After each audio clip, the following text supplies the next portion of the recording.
وما أرسلناك إلا رحمة للعالمين.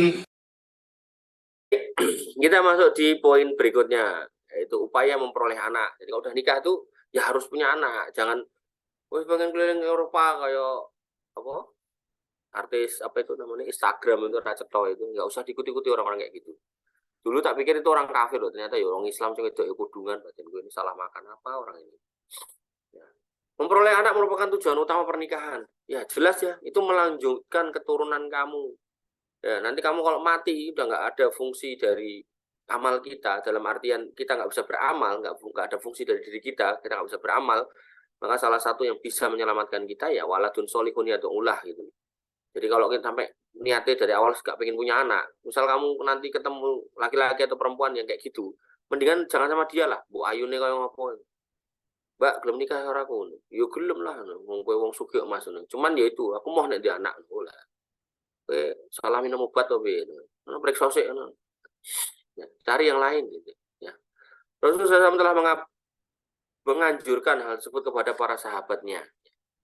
Rasul menganjurkan hal tersebut kepada para sahabatnya dengan mengatakan an Jabir ibni Abdillah dan Jabir bin Abdillah, kalau Rasulullah SAW bersabda, amhilu hatta tadkhulu lailan au aisyaan. Janganlah tergesa-gesa sehingga kalian masuk rumah pada malam hari atau setelah isya, likai tamtashid asy'atsatu wa tastahidda al-maghibatu al-kaisa ya Jabir yakni al-walad. Jangan tergesa-gesa masuk malam hari waktu isya agar sang istri sisiran dulu rambutnya yang kusut ya. Di sini sampai dibahasakan ya wa tastahiddu al-maghisa mal-maghibah gitu. Ya. Kemudian mencukur bulu kemaluannya. Kemudian al-kaisa bergaulilah yakni al-walad agar kemudian punya anak. Ya, ini kalau dalam bahasa ilmu seksologi, nek sing rong gatuk kuping iki. Habibi, udah sunat belum? Malah turu. Ini cerita wong dewasa malah turu ya. Ini. Nah, ini yang disebut dengan namanya foreplay gitu loh, pemanasan gitu. Jadi ojo langsung bleksek ya, jangan gitu kan. Istrinya biar kemudian sisiran dulu. Kamu sebagai laki-laki ya pulang rumah ya. Kalau emang di jalan keringetan yo mandi dulu kayak ganti baju pakai parfum gitu, masuk kamar terus podo sing lanang ganteng sing wedok ayu wangi. Pokoknya di kamar tuh jangan sampai ada bau-bau gak enak gitu loh, biar ini tadi loh, nah, al kaisu pergaulilah lebu kamar gitu kan mambune lencong wes langsung bleret wes ya, bubar asido. Ya, maka ini perlu dipahami ya, perlu dipahami. Ini ilmu penting loh ini. Ini wong kafir sampai merumuskan nek bukune kamu udah diajari sama Nabi. Mung kadang orang tuh baca hadis tuh nggak peka maksudnya apa gitu. Ya, makanya perlunya ada orang yang mengajarkan itu kayak gitu. Nek kamu mau coba dewe iki apa to iki? Mosok dididik kon anak didik enggak ya. Ini ada proses gitu ya. Ini juga berlaku ya ketika suami itu mau pulang dari bepergian jauh gitu kan. Misal 3 hari 2 hari nggak pulang gitu kan, di WA istrinya gitu, aku sudah OTW setengah jam lagi nyampe. Istri yang solihah aku ya ndang gage-gage tangi gitu loh, sisiran gitu. OTW yo malah nyari selimut mah turu gitu. Paranilah malah bangkong. Ya, karena apa tadi? Kenapa kok wanita kayak gitu ya? Karena tadi ini loh, nggak ketemu ya solihah ini loh, nggak paham gitu loh. Padahal ning dalan bojone mungkin sing lanang ndelok wong wedok ra karo-karoan di jalan tuh bayangannya pokoknya aku ndang ketemu bojoku sampai ngomah bojone kemulan ya coba gitu. Ya gandeng wis kempet ya wis kemule tarik wis ra urus gitu. Pikir keri pokoknya. Ya. Ya, maka hal-hal seperti ini perlu dipahami ya, Mbak, Mas, gitu kan. Kalian yang perempuan, kalian yang laki-laki, biar kemudian dua belah pihak itu apa namanya imbang. Jangan kemudian sing lanang ngomong suara dipenuhi haknya, marah sama istrinya juga rumongso kesel terus akhirnya nggak mau memenuhi suaminya gitu. Akhirnya nanti berantakan. Dan saya sering katakan ya, kalau ada surat, ada perangko, maka yang namanya hubungan suami istri itu lemnya. Gitu. Ya. Kalau kamu nggak kasih lem, ini perangko nggak bakal nempel selamanya. Wis toh. Lha kuwi enek perangko sing didilat iso nempel, itu lime wis nempel ning perangko, berarti tetap enek lime. Dong ra. Kuwi enek perangko sing ora dilem tapi di staples ya lime ya staples kuwi gitu kan. Artinya harus ada media untuk dia nempel. Maka rumah tangga itu kalau pengen raket, pengen baik ya itu memang urusannya. Dan makin raket lagi kalau ada anaknya. Makanya kalau dari awal saya pengen di anak itu alamat dia itu pengen apa istilahnya dalam rumah tangga itu pengen nggak serius itu. Makanya nggak usah nikah sama laki-laki atau perempuan yang nggak niat punya anak. Imam Bukhari rahimahullah membuat bab hadis dalam kitab Sohinya yaitu bab upaya mendapatkan anak. Jadi sampai ada bab upaya mendapatkan anak. Ya, nanti insya Allah ya semoga Allah mudahkan kita akan bahas kitab hadis Imam Bukhari dari awal sampai akhir. Semoga Allah mudahkan. Sudah tak niati. Insya Allah nanti dimudahkan. Al-Hafidz Ibnu Hajar rahimahullah berkata, maksudnya adalah dengan sering menggauli istri atau anjuran agar dalam berhubungan bukan hanya untuk mencapai kesenangan semata. Jadi kalau menggauli istri itu nggak cuma karena syahwat doang gitu, tapi juga punya tujuan untuk mendapatkan anak. Memang Imam Bukhari tidak secara jelas mengungkapkan hal tersebut, namun beliau mengisyaratkan pada tafsir kata kais. Ya, kais ini loh. Nanti ada kais, ada kais. Nah, kais itu orang yang cerdas ya. Tapi kalau kais di sini adalah seperti yang saya sebutkan di atas, yaitu apa? Pergauli. Yakni al-walad. Pergauli tapi niatnya untuk punya walad. Nah, ini namanya al-kais. Nah, kemudian Al-Hafidz membawakan perkataan para ulama seperti Ibnu Arabi, pakar bahasa. Jadi ada Ibnu Arabi itu pakar bahasa. Kalau Ibnul Arabi itu pakar sufi, ahli sufi. Ini jelek, nggak usah diikuti. Ibnu Arabi aja. Kemudian Ibnu Hibban dan lainnya bahwa mana Al-Kais adalah jima. Tapi yang tujuannya punya anak. Bahkan untuk tujuan mulia ini Nabi SAW melarang umatnya untuk menikah dengan wanita yang mandul. Ya, jadi kalau emang apa namanya terindikasi ada kondisi di mana seorang wanita ini tidak bisa punya anak, gitu kan, dan kamu juga ini baru pernikahan pertama, gitu kan, sebaiknya jangan. Kamu apa aku tetap cinta sama kamu, yowes nih kamu yang kedua untuk nyari anak, gitu ya. Jadi bukan jangan berhenti di satu wanita kalau kemudian dia benar-benar nggak punya anak. Kalau masalahnya di wanita itu, nah masalahnya di laki-laki ya wanitanya terbalik. Silakan kalau emang mau lanjut sama beliau nggak punya anak monggo, tapi kalau nggak bisa dan pengen menggugat cerai ya silakan.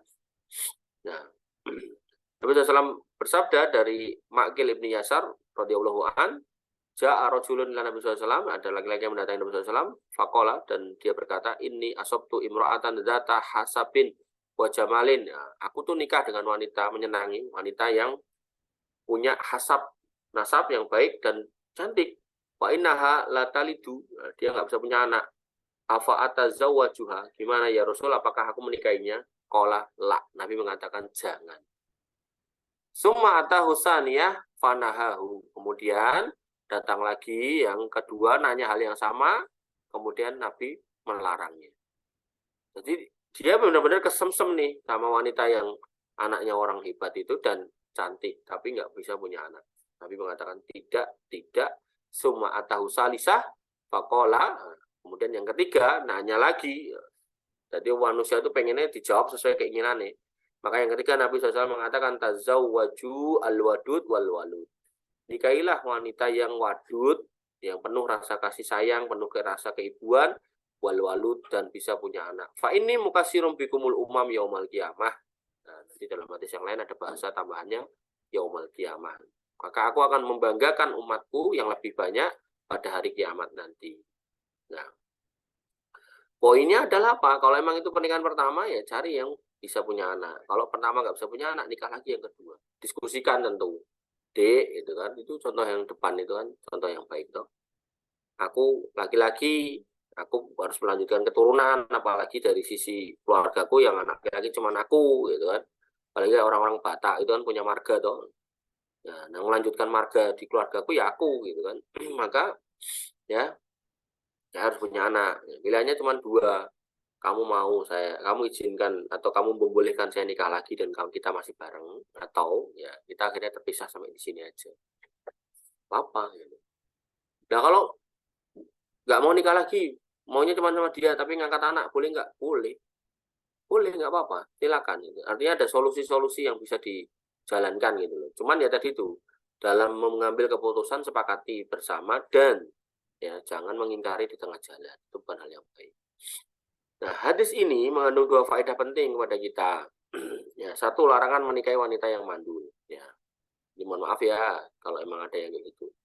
Termasuk kebalikannya, kalau suaminya juga kondisinya kayak gitu ya, ya kalau emang ditinggalkan atau istrinya nggak bisa sabar ya nggak apa-apa, bukan salah istrinya juga. Misalnya diketahui bahwa wanita tersebut tidak mengeluarkan darah haid atau pernah dinikahi wanita laki-laki lain namun tidak melahirkan anak, maka Imam Syafi'i membuat bab tentang hadis ini dengan perkataan bab larangan menikahi wanita mandul. Ya, jadi nggak usah ini ya, nggak usah baperan lah. Artinya itu memang ya itulah tujuan menikah itu. Nah, tinggal nanti solusinya itu loh dalam rumah tangga gimana gitu. Kalau memang suami istri sepakat, oke, saya nggak nikah lagi, ya saya mau tetap sama kamu mas, walaupun kamu nggak punya anak gitu kan, nggak bisa memiliku gitu kan, ya nggak apa-apa, silakan angkat anak yang sebanyak-banyaknya, pelihara anak-anak yatim itu. Saya kadang tuh juga mikir gitu loh kan, hikmah dari Allah menciptakan laki-laki atau perempuan nggak bisa punya anak itu apa gitu. Ya itu sebenarnya banyak anak yang sebenarnya butuh pertolongan, yang harusnya ditolong sama beliau-beliau itu yang punya kelebihan rezeki, tapi qadarullah nggak punya anak. Tapi kadang ya ada aja yang mungkin nggak paham ya hikmah itu ya. Jadi ya suami istri nggak punya anak ya, pokoknya wong loro ya sampai tua gitu. Ya, akhirnya memperbanyak kucing, memperbanyak peliharaan-peliharaan selain anak gitu. Akhirnya jadi lupa emang fokus punya anak tadi. Yang kedua, anjuran menikahi wanita yang mempunyai dua sifat di atas, yaitu kasih sayang dan melahirkan. Al-walud, ya, punya anak. Dua sifat ini harus dipenuhi, artinya wanita yang melahirkan tetapi tidak penuh kasih sayang belum cukup. Nah, ini anak ibu anaknya telulas gitu kan. Terus dia anak nomor 12. Berarti kemungkinan ini anak gadis ini gampang melahirkan gitu. Tapi tak lihat keluarganya itu omongannya kasar gitu kan. Suka main tangan gitu kan. Nah, itu nanti kalau mau nikahin ya punya anak, tapi kemudian mungkin ibunya ya kejam sama anaknya, bengis sama anaknya. Hal-hal kayak gini perlu diperiksa juga. Jadi nggak cuma soal punya anak tok, fokusnya di situ. Punya anak dan penuh kasih sayang. Oke. Mbak Egi, ibu Egi anak dari ibunya anak nomor 5. Wih, senengannya merawat bayi ya. Kan kadang ada kayak gitu toh, cucu yang rawat mbahnya gitu. Karena sebenarnya yang rawat bapak ibunya, tapi bapak ibunya sibuk merawat bayi, bahkan dulangi bayi. Wah ini masya Allah ini. Biasanya wedok ono kuwi wong wedok apa ono? Sing sok ngerawat ngono. Eh? Dokter, ya nek iso ganti ayo dokter. Ngisore ya perawat, guru TK, ngono kuwi lho. Bidan itu lebih terasah anunya, kejiwaannya, kelembutannya gitu. Itu teruji kan. Kemudian nek lulus praktek kan ketok. Walaupun ya enak sing sebaliknya, tapi umumnya perawat tuh ya baik, umumnya bidan tuh ya baik, umumnya apa namanya dokter itu ya baik, karena tadi itu loh guru TA, guru apa, guru PAUD, guru TK, nek wong wedok guru TK muridnya salah sih ditempelengnya ya ini guru TK ra cedok. Makanya guru PAUD sama guru TK itu hampir-hampir ya, jarang ada laki-laki gitu. Karena laki-laki kita mudah emosi gitu. Jadi kalau kalau nanti muridnya nakal sidik gue aja lu. Saya itu dari dulu kalau ngajar TPA itu saya menghindari anak kecil, saya nggak mau. Saya maunya yang dunia, yang udah baca Quran saya bilang. Ya. Termasuk ngurusi kalian pun saya nggak mau nyari anak-anak yang kecil itu nggak mau. Yang gede bener tak selentek kupingnya. Nah, jadi harus sepenuhnya nggak cuma soal anak oke, tapi juga wanita yang penuh kasih sayang. Wanita yang penuh kasih sayang tapi tidak bisa melahirkan juga tidak meraih tujuan pernikahan, yaitu memperbanyak umat. Wah, dia lembut gitu kan, tapi kok nggak punya anak gitu kan, ya silakan, monggo. Mau lanjut apa mau stop, nah, lanjut bisa berdua atau malah bertiga, ya monggo. Dua sifat ini dapat diketahui dengan melihat karakter keluarganya. Jadi sudah tak jelasin ya, lihat keluarganya nih, keluarganya wong endi, wong apa gitu kan. Makanya orang dulu bilang, ya bibit, bebet, bubut, bobot, nah, itu juga perlu dipertimbangkan. Karena secara tabiat biasanya mereka serupa satu sama lain. Jadi sudah tak jelaskan ya. Baik, ini yang bisa kita sampaikan atau kita diskusikan. Kurang lebih saya mohon maaf. Saya cukupkan, saya rasa sampai di sini. Alafu minkum subhanakallahumma bihamdika asyhadu an la ilaha illa anta astaghfiruka wa atubu ilaik. Assalamualaikum warahmatullahi wabarakatuh.